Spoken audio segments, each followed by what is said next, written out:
नमस्कार बच्चों, बिब्लियोफाइल के डिजिटल प्लेटफॉर्म पे आप सभी का स्वागत है। इंतजार खत्म हो चुका है बच्चों, आरआरबी एनटीपीसी की भर्ती आ चुकी है। अब इंतजार खत्म हुआ। आज हम समझने का प्रयास करेंगे कि आरआरबी एनटीपीसी की जो भर्ती आई है ये ग्रेजुएशन लेवल के लिए आई है या अंडर ग्रेजुएट लेवल के लिए आई है, स्नातक के लिए आई है, 12th स्टैंडर्ड के लिए आई है। और आज हम इसका सिलेबस, आयु, योग्यता, एग्जाम पैटर्न और इसका जो मेडिकल स्टैंडर्ड है, हर एक चीज़ को डिटेल में समझेंगे।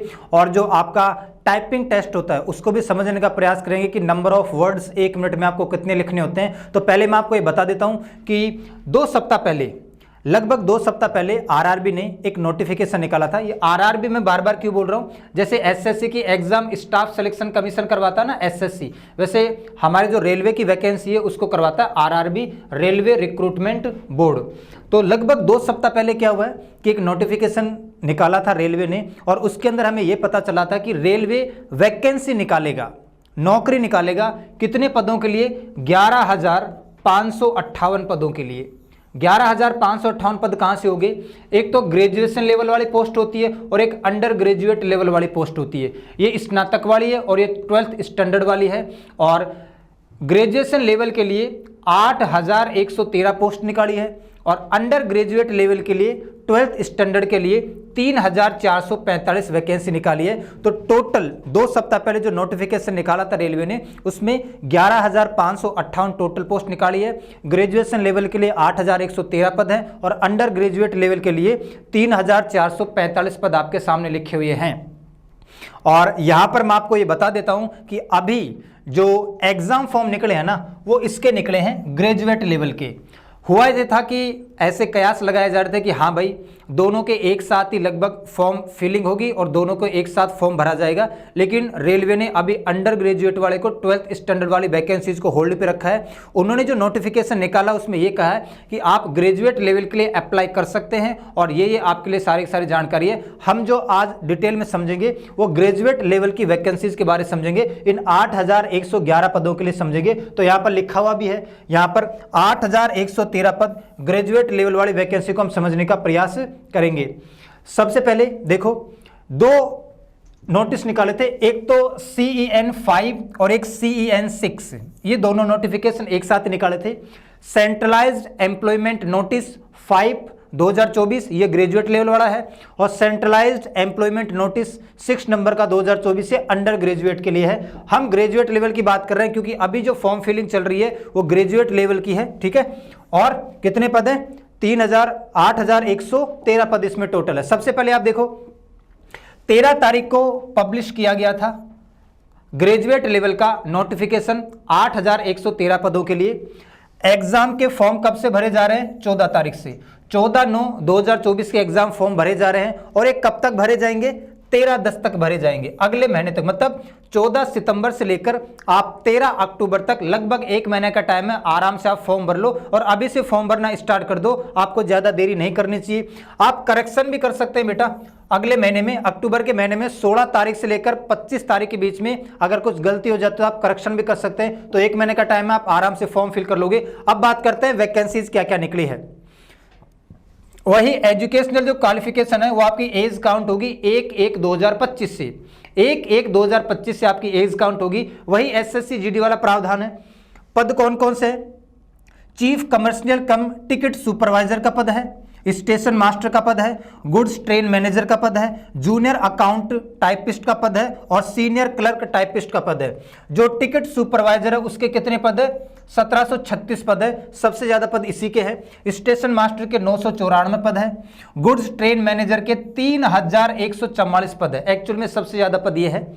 और जूनियर अकाउंटेंट के 1,507 है और सीनियर क्लर्क के कितने? 732 है। अब आप देखो, वैसे तो आपको पता है कि ग्रेजुएट लेवल के लिए जो उम्र होती है वो 18 से 33 साल होती है ना। 18 से 33 साल हर एक पद के लिए उम्र का दायरा है कि 18 से 33 साल के बीच में आपकी एज होनी चाहिए। लेकिन कोरोना की वजह से 3 साल बढ़ा दिया गया है। ये सबके लिए, कोई भी कैटेगरी हो, कोई भी आपकी कैटेगरी हो सकती है।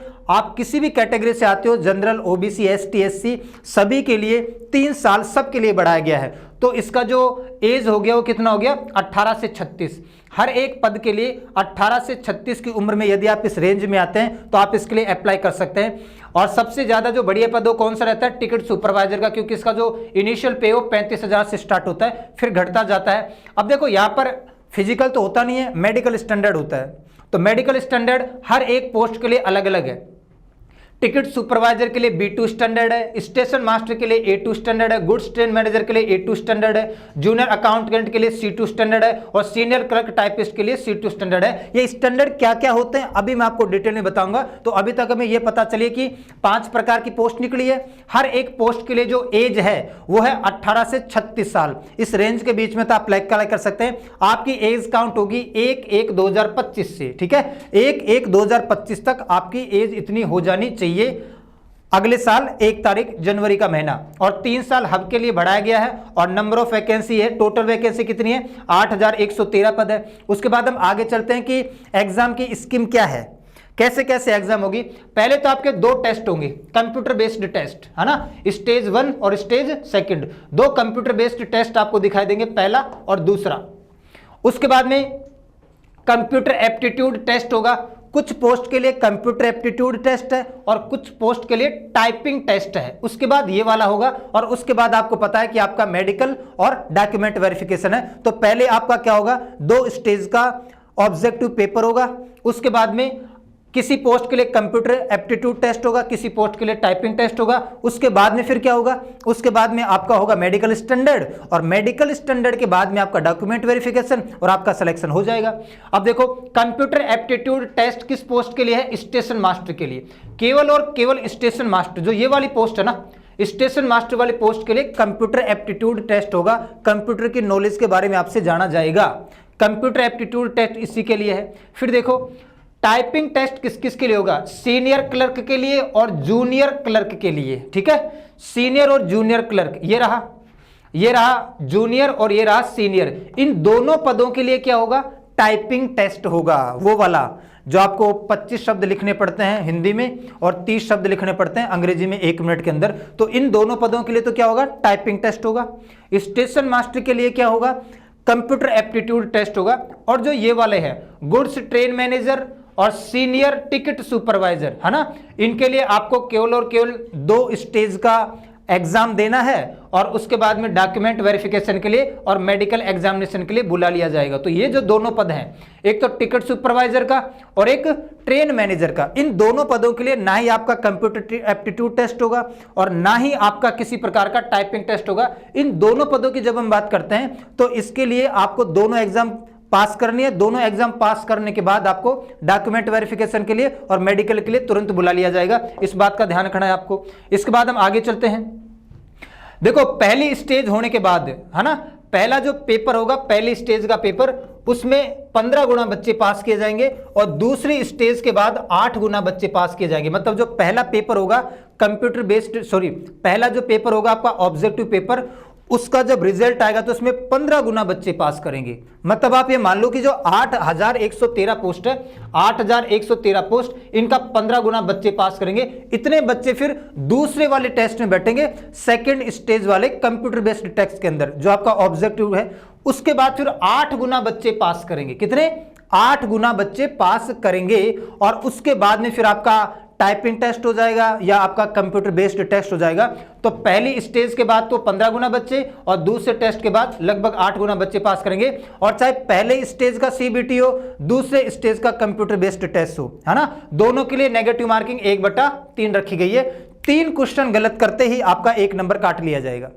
1/3 नेगेटिव मार्किंग का मतलब क्या हो गया, 3 क्वेश्चन गलत हुए, आपका 1 नंबर काट लिया जाएगा। ये कोई बड़ी बात नहीं, आपको देखना नहीं चाहिए। अभी मैं आपको बता रहा था, कुछ पोस्ट के लिए A2 स्टैंडर्ड है, कुछ पोस्ट के लिए B2 स्टैंडर्ड है, कुछ पोस्ट के लिए C2 स्टैंडर्ड है। अब ये स्टैंडर्ड है क्या? A2 स्टैंडर्ड का मतलब होता है कि आपका जो डिस्टेंट विजन है, आंखों के देखने की क्षमता, वो 6/9 विदाउट ग्लास होनी चाहिए। ग्लास हटाने के बाद, चश्मा हटाने के बाद आप 6/9 देख पा रहे हो, यह आपको पता है। आपका अगर चश्मा लगा हुआ है, आपकी आंखों में कुछ प्रॉब्लम है, तो आपने पता होता है कि आप किस डिस्टेंस से देख पाते हैं।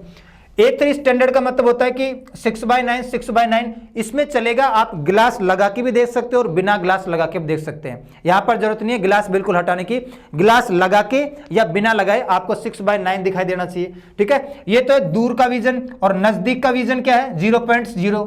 0.6 0.6 दोनों ही जगह है। ये दूर का विजन है, दूर से आपको इतना दिखना चाहिए 6/9 और नजदीक से आपको 0.6 दिखना चाहिए। B2 स्टैंडर्ड क्या है, दूर से तो आपको दिखाई देना चाहिए 6/9 या 6/12 है और नियर से आपको कितना दिखना चाहिए 0.6 विद और विदाउट ग्लासेस। और C2 स्टैंडर्ड क्या है, C12 है, 6/9 ये आपको दूर से दिखाई देना चाहिए और नियर से कितना दिखाई देना चाहिए 0.6। तो अभी मैंने आपको बताया कि आप इसको एक बार देख लेना, आप अगर अप्लाई करते तो कुछ बच्चे यहां पर फंस जाते हैं। मान लो कोई बच्चा 6/12 स्टैंडर्ड का है ना, और मान लो उसने अप्लाई कर दिया इसके लिए 6/9 वाले के लिए, तो उसका तो सिलेक्शन नहीं होगा। जब मेडिकल स्टैंडर्ड देखा जाएगा, आपकी आंखों को चेक किया जाएगा, तो आप उस कैटेगरी में फिट नहीं बैठ पाएंगे। तो एक बार एग्जाम बनने से पहले आपको क्या करना है, इन पोस्ट को देखना है बेटा, ठीक है, किस पोस्ट के लिए क्या विजन वो मांग रहा है, B2, A2, A2, C2 या C2, और इस कैटेगरी में आप आ रहे हैं या नहीं आ रहे हैं। क्योंकि आपकी आंख है, आपके चश्मा लगा तो आपको पता होता है कि आपका नियर डिस्टेंस क्या है और डिस्टेंट डिस्टेंस क्या है, नजदीक कितना देख पाते हैं, दूर कितना देख पाते हैं। तो इस बात का आपको ख्याल रखना है। केवल इस वजह से, मेडिकल स्टैंडर्ड की वजह से आप फेल हो जाए एग्जाम में, बहुत बड़ा दुख होगा बेटा आपको। अब हम बात करते हैं एज लिमिट की। तो एज लिमिट क्या है, 1/1/2025 है। The lower and upper age limit indicated for post in vacancy table will be reckoned on 1/1/2025। 1/1/2025 तक की ये बात हो रही है, यहां से काउंट की जाएगी। मतलब अब देखो, जनरल, ओबीसी, एससी और एसटी 18 से 36 साल आपका एज का दायरा है। तो यदि आप देखोगे तो इन दोनों के बीच का डिफरेंस कितना हो गया, 18 साल। अरे 18 और 36 के बीच कितना डिफरेंस है, 18 साल का डिफरेंस है। तो 18 की रेंज में आप अप्लाई कर सकते हैं, 18, 19, 20, 21, 22, 23, 36 तक आप अप्लाई कर सकते हैं। मतलब 18 साल के डिफरेंस के बीच में जनरल कैटेगरी का बच्चा 1/1/2007 के बाद ना जन्मा हो और 2/1/1989 से पहले ना जन्मा हो, ठीक है। तो कहने का मतलब क्या है, ना ही इसके बाद जन्मा हो और ना ही इससे पहले जन्मा हो, 1989 से पहले। फिर आपको पता है कि जब हम ओबीसी की बात करते हैं, ठीक है, तो ओबीसी को कितना रिलैक्सेशन होता है, 3 साल का रिलैक्सेशन होता है ओबीसी को। तो 3 साल और बढ़ा लो, ठीक है। तो देखो 89 में से 3 और बढ़ा दो तो कितने हो गए 86। तो मतलब इनको कितना रिलैक्सेशन हो गया, 18, 19, 20, 21 साल का रिलैक्सेशन हो गया। किसको, ओबीसी का बच्चा 21 साल की रेंज में पढ़ रहा है। मतलब 1986 से 2007 के बीच में कोई बच्चा जन्म है वो अप्लाई कर सकता है। और फिर एसटी एससी के लिए आपको पता है कि रिजर्वेशन कितना है, एज रिलैक्सेशन 5 साल का। तो और पीछे चले जाओ, फिर और पीछे जाने का मतलब क्या है, 18 और 5 कितने हो गए, 18 और 3 21, 18 और 5 हो गए 23 साल।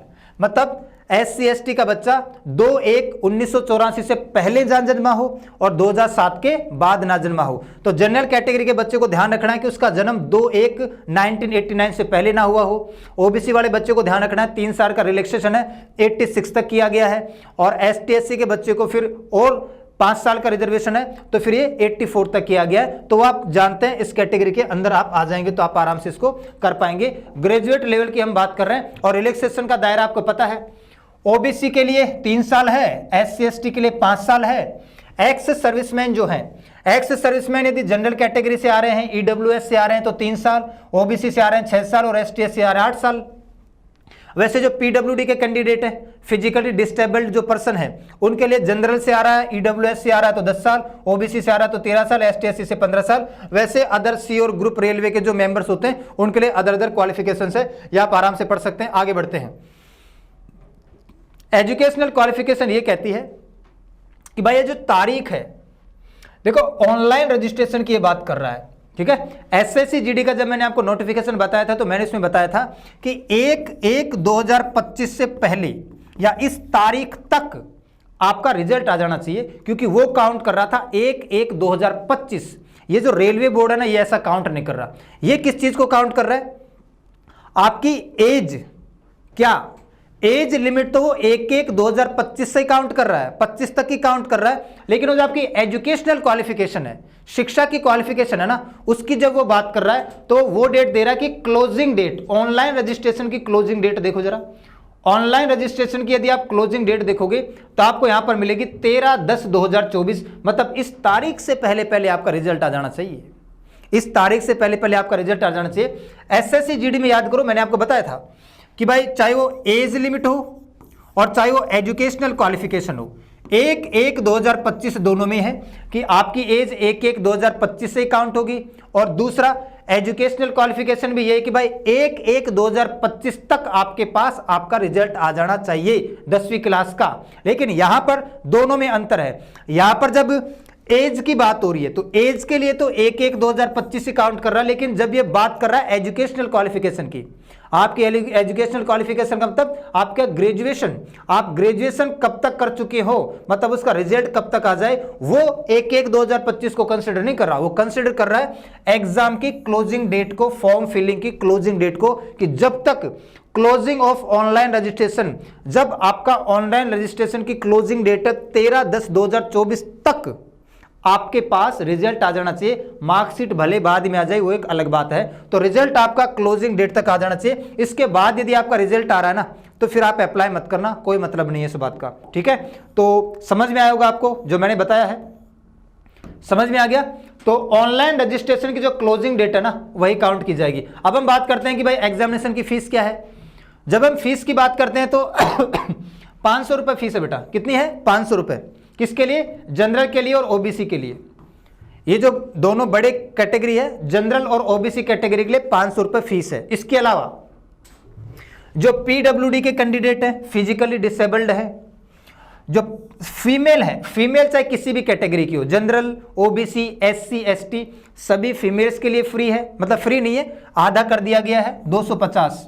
तो सारे के सारे पीडब्ल्यूडी कैंडिडेट के लिए, सारी की सारी कैटेगरी की महिलाओं के लिए, ट्रांसजेंडर्स के लिए, एक्स सर्विसमैन के लिए और एससी एसटी कम्युनिटी के सभी बच्चों के लिए, चाहे बच्चा हो चाहे बच्ची हो, सबके लिए 250 रुपए कर रखे हैं। इस बात का ध्यान रखना। तो ये जो 500 रुपए है ना, ये देने हैं जनरल और ओबीसी कैंडिडेट को जो कि मेल हैं, पुरुष जाति से आते हैं। इसके अलावा पीडब्ल्यूडी का कैंडिडेट हो, किसी भी कैटेगरी की बच्ची हो, महिला हो, फीमेल हो, उसके लिए, ट्रांसजेंडर के लिए, एक्स सर्विसमैन के लिए और एससी और एसटी के सभी बच्चे बच्चियों के लिए 250 रुपए कर रखा है। और यह भी बताया कि जब आप पहला स्टेज दे दोगे, फर्स्ट स्टेज का जो सीबीटी दे दोगे, उसके बाद आपको 500 में से तो 400 रुपए रिफंड कर दिए जाएंगे, ठीक है। और यहां पर 250 में से 250 रुपए आपको वापस से रिफंड कर दिए जाएंगे आपके अकाउंट में। इस बात का ध्यान रखना आप लोगों को। तो ये कोई बड़ी बात नहीं है। आगे बढ़ते हैं। अब देखो, मुझे एक बात समझानी है। हाँ भाई, हमने पढ़ा था आर्टिकल 16। आर्टिकल 16 में मैंने आपको बता रखा है जनरल, ओबीसी, एससी और एसटी, ये 4 कास्ट आपने सुनी होगी कहीं ना कहीं। ओबीसी का मतलब क्या होता है? Other backward class. इनको रिजर्वेशन है 27%, आपको पता होना चाहिए। गवर्नमेंट जॉब के अंदर 27% का रिजर्वेशन है, पता है ना आपको। एससी कैटेगरी को गवर्नमेंट जॉब में 15% का रिजर्वेशन है और एसटी कैटेगरी के बच्चों को सेंट्रल गवर्नमेंट की नौकरियों में 7.5% का रिजर्वेशन है। बाकी जो बची हो जनरल कास्ट के लिए आती है। और जनरल के अंदर से भी आपको पता है एक सेक्शन अलग कर दिया गया है ईडब्ल्यूएस का, इकोनॉमिकली वीकर सेक्शन, और इनको क्या दे दिया गया है? 10% रिजर्वेशन इनको भी दे दिया गया है। ये मैंने आपको बता रखा है आराम से क्लास के अंदर। ईबीसी, एक तो होता है ओबीसी और एक है ईबीसी। ओबीसी का मतलब तो ये कैटेगरी है, अदर बैकवर्ड क्लास नाम की एक कैटेगरी है जिसको जॉब के अंदर रिजर्वेशन है। 27% का आरक्षण है इनको, कि 27% बच्चे ओबीसी कैटेगरी के लगेंगे केंद्र सरकार की नौकरियों में। ईडब्ल्यूएस एक अलग चीज है। ईडब्ल्यूएस का मतलब क्या, सॉरी, ईबीएस का मतलब क्या होता है? Economically backward class. Economically backward class, यहां पर आप देखो एक चीज लिखी हुई है, इकोनॉमिकली बैकवर्ड क्लास, है ना। ये देखो, इकोनॉमिकली बैकवर्ड क्लास वाले बच्चे को भी कितना देना है? 250 रुपया देना है। इकोनॉमिकली बैकवर्ड क्लास का मतलब मैं आपको बता देता हूं कि इकोनॉमी बैकवर्ड क्लास में वो बच्चे आते हैं जिनकी परिवार की सालाना आय, वार्षिक आय 50,000 रुपए से भी कम है। वो बच्चे जिनकी परिवार की सालाना आय 50,000 रुपए से भी कम है, बहुत ही 50,000 एक साल में कोई ज्यादा इनकम नहीं होती बेटा, है ना। 50,000 बार चौक 48, मतलब एक महीने के 4,000 ही उस घर की फैमिली इनकम है। तो सालाना अगर 50,000 से कम उस परिवार की वार्षिक आय है, उस परिवार के बच्चे को बोला जाएगा इकोनॉमिकली बैकवर्ड क्लास, मतलब आर्थिक रूप से बहुत कमजोर है। तो उसको 250 रुपए फीस देनी है। ये जो कंसेशन है ना, इसके लिए ये केवल और केवल फीस के अंदर है। एग्जाम की जो फीस है भरने की, फॉर्म को भरने की जो फीस है ना, उसमें कंसेशन है। इन लोगों को रिजर्वेशन कोई नहीं है, ध्यान रखना।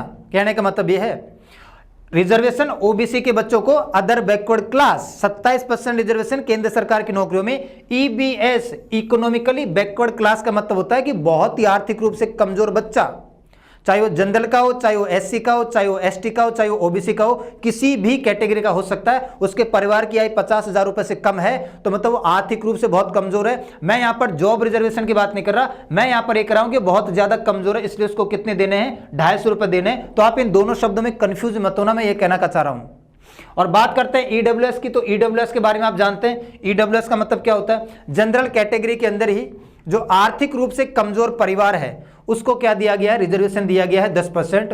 और क्या माना गया है ये शायद आपको पता है, 8 लाख रुपए, 8 लाख रुपए से अगर किसी भी जनरल कैटेगरी के अंदर किसी परिवार की आय 8 लाख रुपए से कम है, उसको बोला जाता है EWS, only general category. Only general category के अंदर किसी भी परिवार की वार्षिक आय, सालाना आय यदि 8 लाख रुपए से कम है तो उसे हम बोलेंगे ये जनरल के अंदर आर्थिक रूप से कमजोर सेक्शन है और इसको 10% रिजर्वेशन है केंद्र सरकार की नौकरियों के अंदर, इसमें कोई शक नहीं है। और वो लोग जिनके पास 5 एकड़ से 8 लाख से ज्यादा वार्षिक आय है, या 5 एकड़ से ज्यादा एग्रीकल्चर लैंड है, या 1000 स्क्वायर फीट से ज्यादा उनके पास मकान है, या 100 स्क्वायर फीट यार्ड का उसके पास को रेजिडेंशियल मकान है, या और भी 200 स्क्वायर फीट का उसके पास किसी ऐसे एरिया में मकान है जो म्युनिसिपालिटी के अंडर आता है, ये लोग ईडब्ल्यूएस का लाभ नहीं ले सकते हैं, ध्यान रखना। ईडब्ल्यूएस का लाभ वही ले पाएगा जिसके पास 5 एकड़ से कम भूमि है, जिसके पास 1000 स्क्वायर फीट से कम रेजिडेंशियल फ्लैट है, 100 स्क्वायर फीट से यार्ड से कम उसके पास मकान है। तो इससे कम जिसके पास है ना, वो इसका लाभ ले पाएंगे ईडब्ल्यूएस का। 8 लाख रुपए से कम आय हो या इस क्राइटेरिया से कम उसके पास चीजें हैं, तभी वो ईडब्ल्यूएस का लाभ ले पाएगा। इस बात को आप ध्यान रखना। आगे बढ़ते हैं। स्टेज, 2 स्टेज के एग्जाम होगी, आपको पता है, CBT 1 और CBT 2। कंप्यूटर बेस्ड टेस्ट होगा, ऑब्जेक्टिव क्वेश्चन आएंगे आपके सामने। और मैं आपको बता दूं, ये वाला केवल क्वालिफाइंग नेचर का है। स्टेज फर्स्ट आपको केवल क्वालिफाई करना है, इसके मार्क्स ऐड नहीं होते। मार्क्स किसके ऐड होते हैं? सेकंड CBT के। पहला CBT क्वालिफाइंग नेचर का है, ये केवल और केवल आपको क्वालिफाई करना है, इसके मार्क्स ऐड नहीं होंगे, मेरिट लिस्ट में इसके मार्क्स बिल्कुल ऐड नहीं होंगे। और आपको दिए जाएंगे 90 मिनट पहले पेपर को करने के लिए। कितना? 90 मिनट। 40 क्वेश्चन आपके जनरल अवेयरनेस के आएंगे, जीके के आएंगे, 30 क्वेश्चन मैथमेटिक्स के आएंगे और 30 क्वेश्चन किसके आएंगे? रीजनिंग के भी आपको देखने को मिलेंगे। टोटल नंबर ऑफ क्वेश्चन हो गए 100 और एक क्वेश्चन 1 नंबर का होगा। तो 100 क्वेश्चन और मार्क्स कितने? 100 मार्क्स। 100 question 100 marks. क्वेश्चन कुछ इस प्रकार है, अब यहां पर आप देख लो कि जीके का पोर्शन ज्यादा है और रेलवे के अंदर आपको पता है कि थोड़ा स्टैटिक और साइंस का मामला थोड़ा ज्यादा पूछा जाता है। ये जो 40 क्वेश्चन आएंगे ना, इसमें से स्टैटिक का पोर्शन ठीक ठाक आता है और आपके लिए मैं आपको बताऊं तो साइंस का पोर्शन ठीक ठाक आता है, बाकी अन्य सब्जेक्ट भी आते हैं, लेकिन थोड़ा इसके ऊपर ज्यादा ध्यान दिया जाता है। और चाहे पहला CBT हो चाहे दूसरा CBT हो, दोनों के लिए जो नेगेटिव मार्किंग है वो कितनी है? 1/3। पहले स्टेज के CBT के लिए, दूसरे स्टेज के CBT के लिए, दोनों के लिए नेगेटिव मार्किंग 1/3 है। पहला स्टेज का CBT क्वालिफाइंग नेचर का, केवल आपको पास करना है। दूसरे स्टेज के CBT के मार्क्स जुड़ेंगे। पहले स्टेज के CBT में 100 क्वेश्चन आएंगे, एक क्वेश्चन 1 मार्क्स का होगा और 90 मिनट आपको दिए जाएंगे। और दूसरे स्टेज के जब CBT की बात करेंगे तो यहां पर भी आपको टाइम 90 मिनट दिया जाएगा, लेकिन नंबर ऑफ क्वेश्चन बढ़ जाएंगे। जीके के आएंगे 50 क्वेश्चन, मैथमेटिक्स के आएंगे 35 क्वेश्चन और रीजनिंग के आएंगे 35 question. Total number of question कितने हो गए? 120 और एक क्वेश्चन 1 नंबर का, मतलब 120 मार्क्स हो गए। 120 मार्क्स की लड़ाई है ये। इसको 120 में से कितने मार्क्स आप लाते हैं, इस बात की आपको लड़ाई लड़नी है। ये तो केवल क्वालिफाइंग नेचर का है, लेकिन क्वालिफाई भी करना इतना आसान नहीं होता है, ठीक है। तो यहां पर नंबर ऑफ क्वेश्चंस बढ़ा दिए गए हैं, ठीक है। 120 क्वेश्चन दिए गए हैं, टाइम वही रखा गया है। वहां पर टाइम आपको कितना था? 90 मिनट का, और यहां पर भी टाइम कितना है? 90 मिनट का। केवल नंबर ऑफ क्वेश्चंस बढ़ाए गए हैं, इस बात का ध्यान रखना। दोनों में नेगेटिव मार्किंग 1/3 है। ये क्वालिफाइंग नेचर का है और इसके आपके मेरिट के मार्क्स जुड़ने वाले हैं। और मैं आपको बता रहा था कि पहला स्टेज में 15 गुना बच्चे पास किए जाएंगे, उसके बाद जो 15 गुना बच्चे पास हुए हैं वो दूसरे स्टेज का सीबीटी देंगे। इसके बाद में 8 गुना बच्चे पास किए जाएंगे और उसके बाद में आपका टाइपिंग टेस्ट और कंप्यूटर एप्टीट्यूड टेस्ट होगा। ये आपको पता है, सिलेबस वो का वही है। देखो यहां पर एक बात ध्यान देना भाई, एसएससी जीडी के अंदर मैंने आपको बताया था ट्रिग्नोमेट्री और एल्जेब्रा नहीं था, त्रिकोणमिति और ज्यामिति नहीं थी। एसएससी जीडी के अंदर ये 2 टॉपिक नहीं थे, रेलवे के अंदर ये दोनों टॉपिक है। यहां पर आपको ज्योमेट्री भी दिखाई दे रही है और यहां पर आपको ट्रिग्नोमेट्री भी दिखाई दे रही है। एसएससी जीडी के अंदर ज्योमेट्री, ज्यामिति और ट्रिग्नोमेट्री नहीं थी, त्रिकोणमिति। यहां पर आपको सारे के सारे सब्जेक्ट वही है जो एसएससी की सीजीएल में आते हैं ना, वो सारे के सारे आपके टॉपिक कवर हो रहे हैं। जनरल इंटेलिजेंस एंड रीजनिंग में कोई दिक्कत नहीं है, सारे के सारे वही होते हैं, है ना।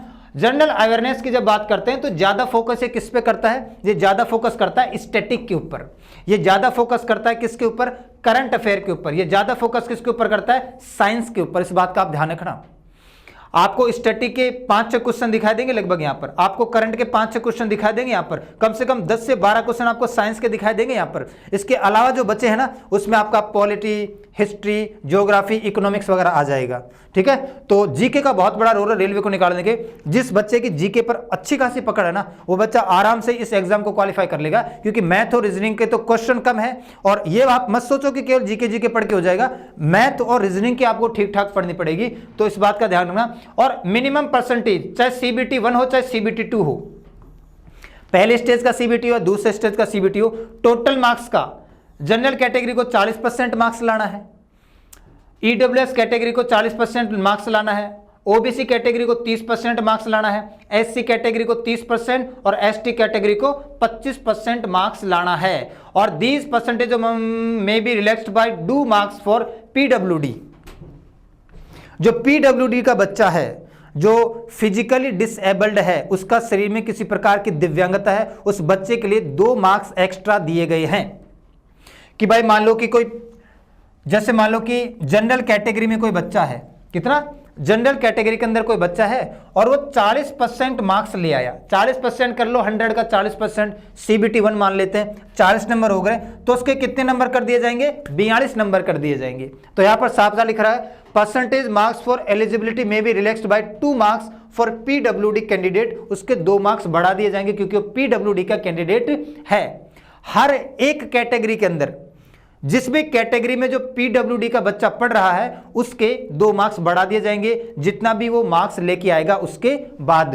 तो ये कोई क्राइटेरिया वैसे होता नहीं, आपको पता है कि 40 में तो किसी का सिलेक्शन नहीं होने वाला। यहां पर तो 60, 65, 70 मार्क्स लाते हैं ना, तब जाके आपका बेड़ा गर्क होगा, मतलब आपका सिलेक्शन होगा, आपको पता होना चाहिए।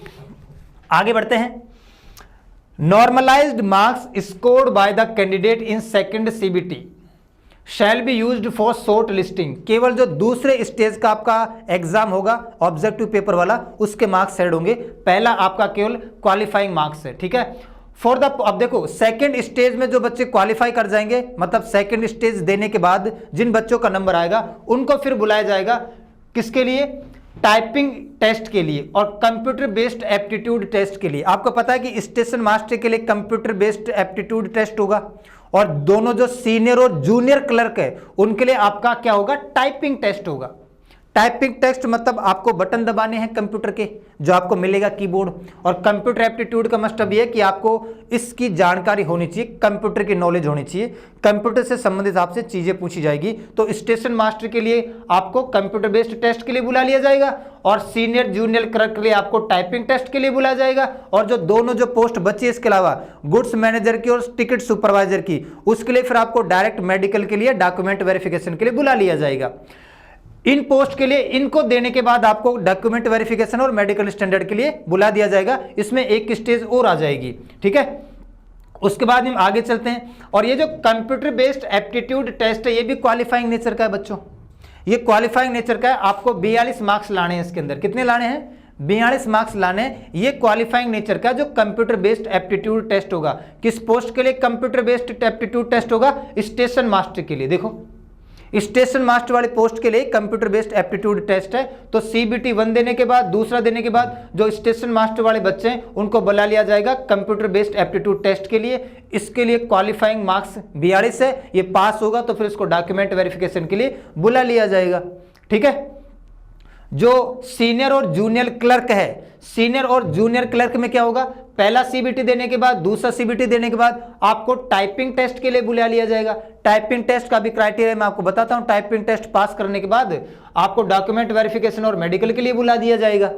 और ये जो दोनों पोस्ट बची है, टिकट सुपरवाइजर की और गुड्स मैनेजर की, उसके लिए तो आपको ना ही एप्टीट्यूड टेस्ट देना, ना ही टाइपिंग टेस्ट देना। उसके लिए आपको दोनों स्टेज का सीबीटी निकालने के बाद क्या करना है, डॉक्यूमेंट वेरिफिकेशन के लिए डायरेक्ट बुला लिया जाएगा। इसके बाद हम आगे चलते हैं। अब टाइपिंग टेस्ट मैं आपको बता देता हूं। अगर आप इंग्लिश में टाइपिंग करते हैं बच्चों, किसमें, इंग्लिश की भाषा में टाइपिंग करना चाहते हैं, तो आपको 30 शब्द लिखने पड़ेंगे पर मिनट। 1 मिनट में आपको 30 शब्दों को राइट करना है, लिखना है। ये तो क्राइटेरिया अंग्रेजी वाले बच्चे जो अंग्रेजी में टाइपिंग करेंगे। और आप इस बात को जान लो कि जो हिंदी की टाइपिंग होती है थोड़ी कठिन होती है, तो हिंदी में जो टाइप करेगा ना, उन बच्चों के लिए क्या है, 25 शब्द 1 मिनट के अंदर। तो इंग्लिश में जो टाइप करना चाहता है उसके लिए कितने शब्द, 30 शब्द 1 मिनट में टाइप करके वो बताएगा। और जो हिंदी में टाइप करना चाहता है, हिंदी में थोड़े कठिन होते हैं, तो 25 शब्द 1 मिनट में टाइप करेगा, है ना। मिनट पर मिनट, है ना, वर्ड्स पर मिनट। WPM का मतलब क्या होता है, वर्ड्स पर मिनट। तो मैं एक बार फिर बता रहा हूं, ध्यान से देख लेना। कुछ बच्चे पूरा का पूरा सीबीटी में ध्यान दे देंगे, पढ़ना लिखाई में ध्यान दे देंगे और टाइपिंग पे बिल्कुल भी ध्यान नहीं देंगे।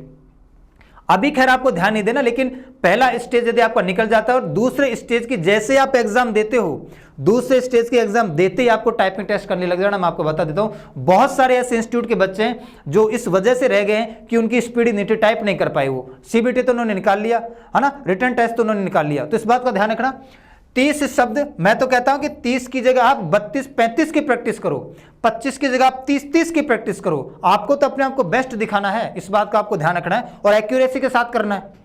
50-50 शब्द टाइप कर देते हैं लोग, लेकिन एक्यूरेसी नहीं आती है उनका, फिर क्वालिफाई नहीं कर पाते हैं। इस बात का भी ध्यान रखना।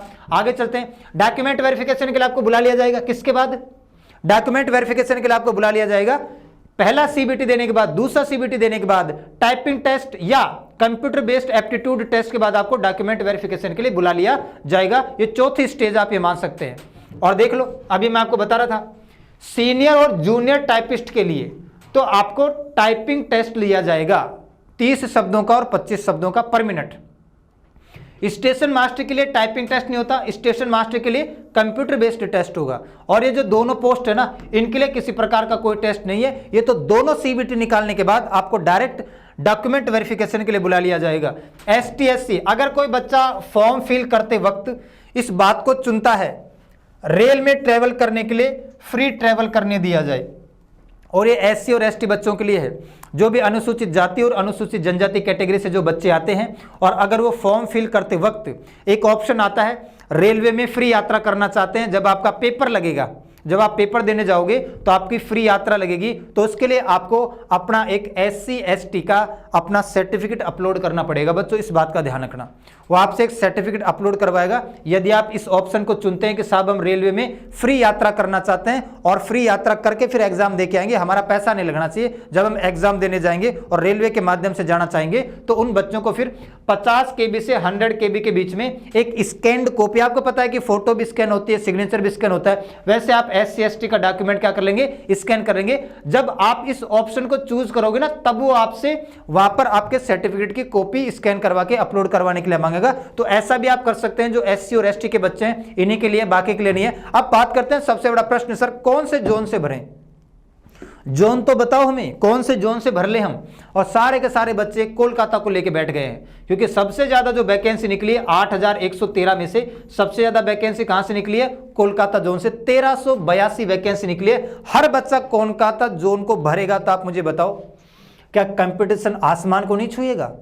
क्योंकि आपको तो 1300 पोस्ट दिख रही है, लेकिन भारत के हर एक राज्य का बच्चा कोशिश कर रहा है कि कैसे भी करके सिलेक्शन होना चाहिए, जोन कोई भी मिल जाए। अल्टीमेटली वी वांट सिलेक्शन, हमें कोई ना कोई सरकारी नौकरी लेनी है तो कोलकाता भागेगा। और कोलकाता का जोन इतना बड़ा क्यों है?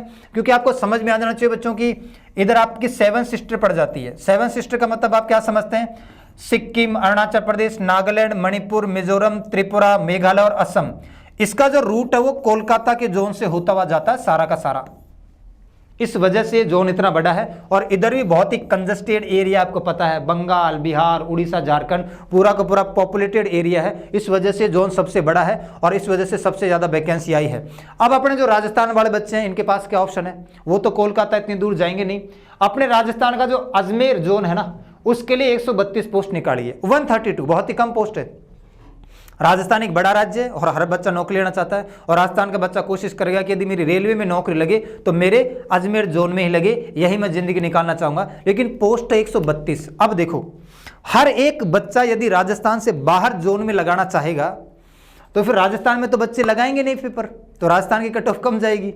ठीक है, तो ये आपके ऊपर डिपेंड करता है कि आपको ऐसा लगता है कि मेरी अच्छी खासी तैयारी है, फुल कॉन्फिडेंस है, मैं एग्जाम निकाल लूंगा, तब आप लगाओगे अजमेर को। मैं आपको बता देता हूं, यू हैव कॉन्फिडेंस, यदि आपको विश्वास है, पूरी क्षमता है कि मेरी तैयारी इस लेवल की है कि कैसा ही पेपर आ जाए मैं पेपर को आराम से निकाल लूंगा अच्छे मार्क्स के साथ, तब आप अजमेर को चूज करोगे ताकि आपका यहीं लग जाए। क्योंकि वैकेंसी बहुत कम अजमेर के अंदर 132 वैकेंसी है। और यदि आपको लगता है कि तैयारी थोड़ी ठीक ठाक नहीं है, ढीली ढाली है, काम चलाओ तैयारी है, उतने अच्छे मार्क्स गेन नहीं कर पाऊंगा, तब आप कोशिश करो अपने जो राज्य, राजस्थान राज्य के जो आसपास के जोन है ना, यहां पर बिखरने का प्रयास करो। जैसे यहां पर बिखरने का प्रयास का क्या मतलब है, अहमदाबाद, गुजरात का अहमदाबाद अपने बगल में है, यहां पर भी नौकरी लग जाएगी तो कोई दिक्कत नहीं है, 516 पोस्ट है। और अगर आप देखोगे अपने आसपास तो देखो चंडीगढ़ चले जाओ, 410 पोस्ट है।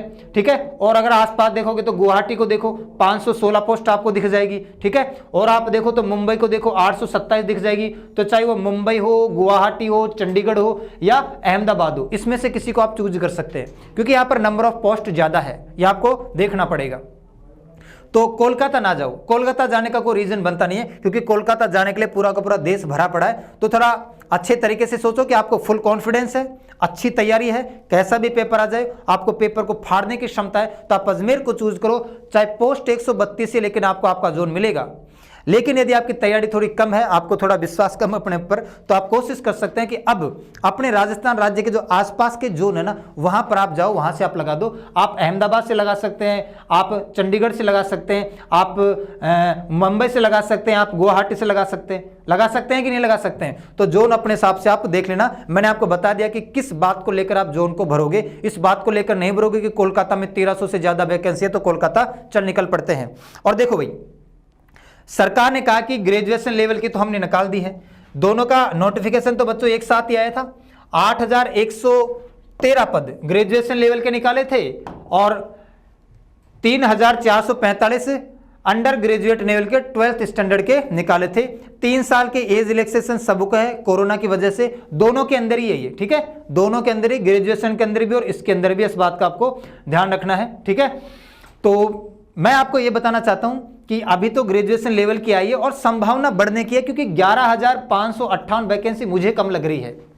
कहीं ना कहीं बच्चे को मोटिवेशन नहीं मिल पाया है। बच्चा देख रहा है कि 11,000 वैकेंसी आई है रेलवे के अंदर, 11,000 की वैकेंसी, वो जो बूम आता है ना, वो बूम नहीं आ पा रहा। वो जो एक तरीके से लोगों का रैला आता है ना, लोग एक साथ एक तरफ भागने का प्रयास करते हैं। जैसे 20 अगर 25,000 की वैकेंसी आती है ना, 20,000 या 25,000 की, तो बच्चों में रहता है कि बहुत ज्यादा वैकेंसी आई है, चलो भाई रेलवे में नौकरी लेने चलो, 20,000 25,000 की वैकेंसी आई है। उस प्रकार का मोटिवेशन बच्चे में देखने को नहीं मिल रहा है, कम वैकेंसी होने की वजह से। लेकिन इस बात को आप मान लो कि हमेशा 2-3 साल से तो कमीशन हमेशा ये कर रहा है, चाहे वो एसएससी हो, चाहे वो एसएससी जीडी हो और चाहे वो रेलवे हो, वो लास्ट में वैकेंसी बढ़ाता है। तो एक प्रबल संभावना है कि 20,000 या 25,000 के आसपास से आराम से हो जाएगी बच्चों। तो आप ये मत सोचो कि 11,000 ही आई है अभी तो, या ग्रेजुएशन के लिए 8,113 पद आए हैं, ये भविष्य में बढ़ेंगे, मैं पूरे विश्वास के साथ कह रहा हूं। क्योंकि रेलवे वाला जो सेक्टर है ना, बहुत बड़ा है और सबसे ज्यादा गवर्नमेंट जॉब रेलवे सेक्टर देता है। तो भविष्य में जब ये 20-25,000 हो जाएगा, तब रोने बैठने का कोई मतलब नहीं है। तो आप फॉर्म तो भर ही दो, नंबर ऑफ वैकेंसी को मत देखो और अपनी तैयारी को कंटिन्यू स्टार्ट करो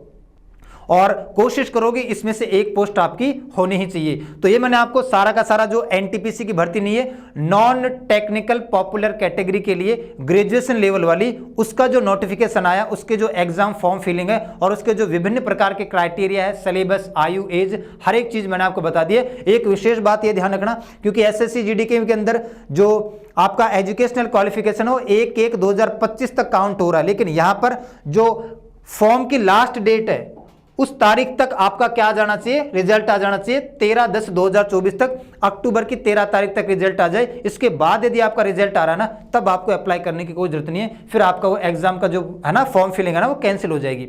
तो तैयारी करो, मेहनत करो पूरे जोश और खरोश के साथ। और मैं चाहूंगा तो अलग से कुछ नहीं पढ़ना, तुम्हें अलग से कुछ नहीं पढ़ना। आप एसएससी की तैयारी कर रहे हो, एसएससी की तैयारी में ही जान लगा दो पूरी की पूरी, क्योंकि सिलेबस वो का वो है, चाहे वो जीके हो, चाहे वो रीजनिंग हो और चाहे वो मैथ हो। आपको इंग्लिश तो पढ़ती नहीं है, रेलवे के अंदर पढ़नी नहीं पड़ती है, तो वही है पूरा का पूरा सिलेबस। जो तैयारी कर रहे हो बेस्ट है। बस लास्ट टाइम में आपको क्या करना है, लास्ट टाइम में आपको जो पेपर होते हैं आरआरबी के या जो एनटीपीसी के, उनको लगाने का प्रयास करना, ताकि उस माइंड सेट में, उस मोड में आप फिट हो जाओ कि रेलवे में पूछने का तरीका क्या क्या क्राइटेरिया है, कौन कौन से टॉपिक को ज्यादा कवर किया जाता है।